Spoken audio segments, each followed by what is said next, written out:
Rua asur meka chuti chuanin kasaron te a then ro ka do tira rial an tlak ka hlau lutuka rial nan lo na tura kan seng hoi ani hi rialin an den chuan an tha chuak mo to thina chuwang chuanin partir kan la tum na sarau pui bawk si a ro nan a rial tlak pal hlau po a rialina a den lo an tura ka suan khawm ka tiam a se den a lo tlak phal chuan an him tak tak seng don chuang lo ani kol te phe zuai zuai mai chuwang chuanin in saron te pawh kha rial a tlak don lo chuan ti mai la ruah lo nan te ula pui lo lei tha kha a chunga in sen daranga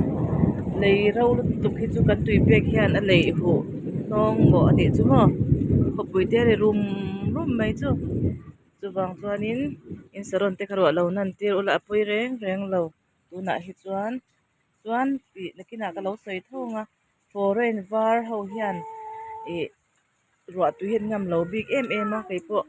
helaya kada helai sulai ka wakada kha ka foreign var par lian ho hi pahnih ka ti hlum to a pur puya ka seng hoi dawa ka han hriat chuah meu chuan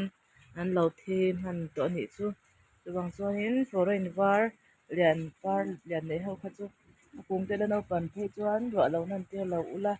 ti kha ka lo hrilh leh du cheu ni chu chuan tun na ruah su hi chu pur pui ruah la ni lo wangin